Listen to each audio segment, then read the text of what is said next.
My name is Dr. Jameelah Wright, and I am a teacher education professor at William Paterson University in New Jersey.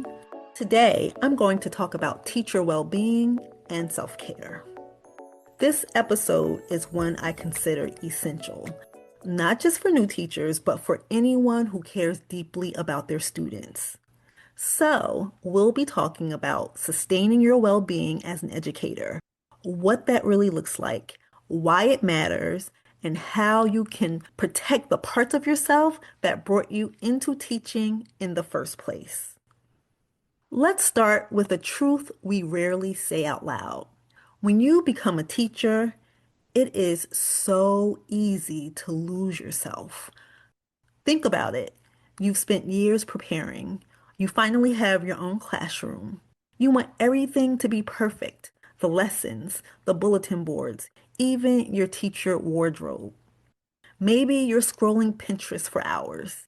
Maybe you've imagined yourself becoming a teacher influencer, a teacherpreneur, or the person whose classroom always seems picture ready.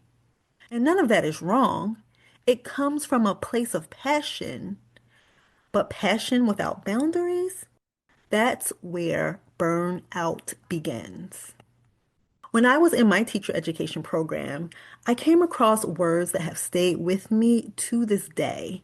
They're from Educator. Hi, I'm Jano, and they stop me in my tracks every time.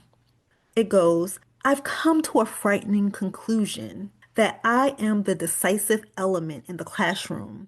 It's my personal approach that creates the climate. It's my daily mood that makes the weather. This quote is a mirror. It reminds us that teaching is not only about what we do, but about who we are, our energy, our stability, our emotional availability. And you can't offer steadiness if you're running on fumes. You can't offer inspiration when you're exhausted, bone tired. And you can't humanize children if you're dehumanizing yourself. We often hear that teachers should put students first. We hear about it all the time. We hear about it in our teacher education programs.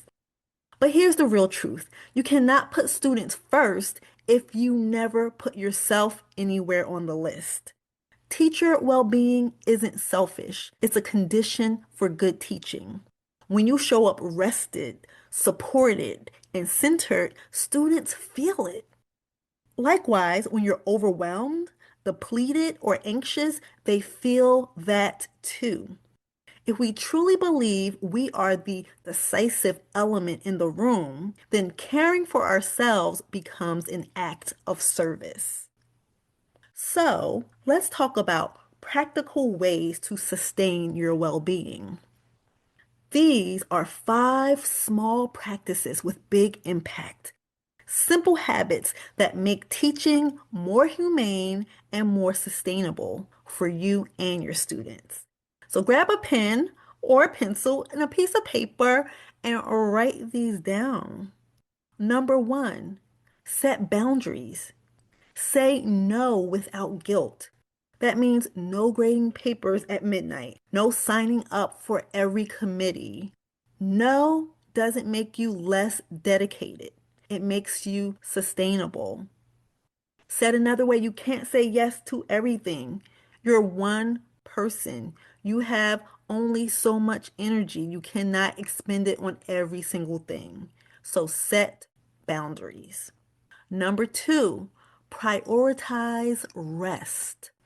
Leave school at a reasonable hour. Give yourself evenings without guilt, an evening where you're not grading anything, evening where you're not planning the next lesson plan, an evening just for you. Rest isn't wasted time, it's recovery time. Okay? Let me say that again. Rest isn't wasted time. It's recovery time. And I know it's hard to break out of that mindset. We live in a capitalistic society where we're taught that we need to be productive, and any moment that we're not being productive is wasted time. Well, let me say that is false. Rest isn't wasted time, it's recovery time. Number three, find community. Teaching can be lonely, even in a building full of people, right? But even in this building full of people, we go into our individual classrooms, we close the doors, and now we're kind of alone with all these children. So I say find community, connect with colleagues, laugh in the teacher's lounge. Side note, if it gets a little messy in the teacher's lounge, with lots of, negative energy, then do not go there. But also find a community that you can vent safely to celebrate loudly. Community is a form of self-care. We were designed to be in community with one another as human beings, right? So teaching can be lonely, but the solution is to find a community that will support you. Number four, protect joy outside of teaching. Give yourself permission to have hobbies, passions, and a life beyond your classroom. And I know in the early years, so much of our time and energy is consumed with becoming a teacher, learning the ropes, and it's so easy to let those hobbies and other passions fall to the side. But I'm saying do not do that. When your whole identity is tied to teaching, your well-being rises and falls with every tough day. And I'm telling you this from someone who experienced this. For the longest time, my main identity was teacher. Someone asked me what my job was, I would say, I am a teacher versus I teach, right? It's a very small difference, but it makes the world of a difference. I am a person, a whole person before I became a teacher. And so I need to hold on to that whole person that I am, even still as I continue to teach. So find joy outside of school because it helps to refuel you for inside of school. And our fifth and final tip is practice mindfulness. This doesn't have to be complicated.